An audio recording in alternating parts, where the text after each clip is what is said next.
واقعہ سنا کے بات مکمل کرتا ہوں۔ ایک بزرگ تھے، حج کے سفر پر گئے، ان کے ہاتھ میں ایک تھیلا تھا، اس کو ہمیانی کہتے ہیں۔ یہ ایسے عورتوں کا پرس ہوتا ہے نا، تو مردوں کے ہاتھ میں ایسے تھیلے ہوتے تھے پہلے، اس میں اپنی ضرورت کی چیزیں ڈال لیتے تھے، تو وہ ہمیانی تھی ان کی، اس میں ان کے پیسے بھی تھے، سارا کچھ تھا۔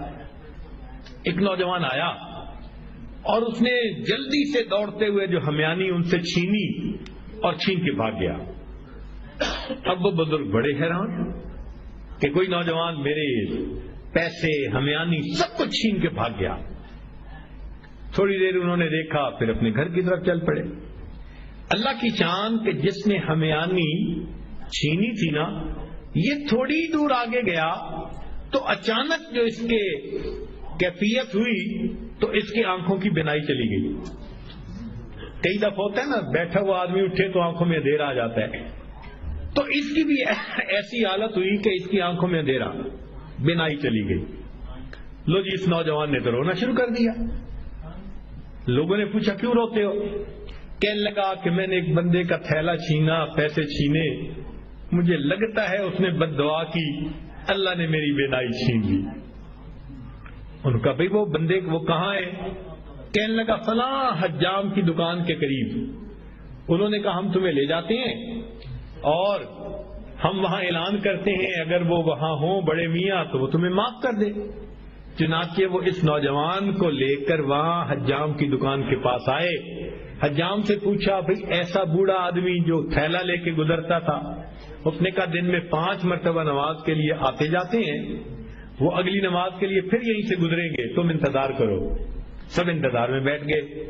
اتنے میں وہ بڑے میاں بھی آ گئے۔ تو جب اس بندے کو بتایا کہ بھئی وہ بڑے میاں آ گئے، لوگوں نے بھی کہا معاف کر دیں، نوجوان نے بھی کہا پلیز مجھے معاف کر دیں۔ وہ کہنے لگے میں نے تو اسی وقت ہی معاف کر دیا تھا۔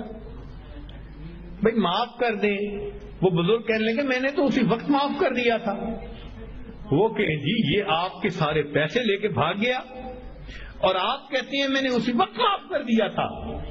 وہ کہنے لگے ہاں مجھے خیال آیا تھا جس کی وجہ سے میں نے اسی وقت معاف کر دیا تھا۔ تو لوگوں نے پوچھا کیا خیال آیا تھا؟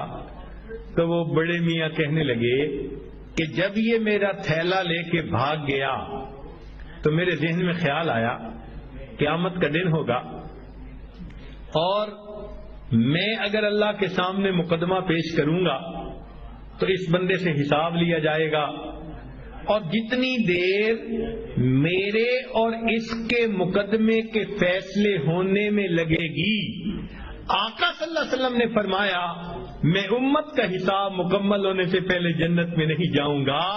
تو خیال آیا کہ جتنی دیر میرے مقدمے میں لگے گی، میری وجہ سے میرے آقا صلی اللہ علیہ وسلم کو جنت میں جانے میں دیر لگے گی، میں نے معاف کر دیا، نہ مقدمہ پیش ہوگا نہ میری وجہ سے میرے آقا کو دیر لگے گی۔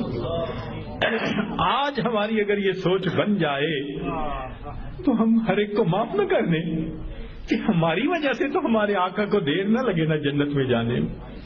اللہ اکبر کبیرہ۔ رب کریم ہمیں وہ ظرف عطا فرمائے، ہم اللہ کے بندوں کو اللہ کے لیے۔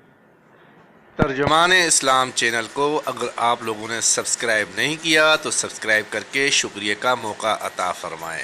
جزاک اللہ، آپ کا کچھ بگڑے گا نہیں اور ٹیم ہماری خوش ہو جائے گی۔ بات مکمل کرتا ہوں۔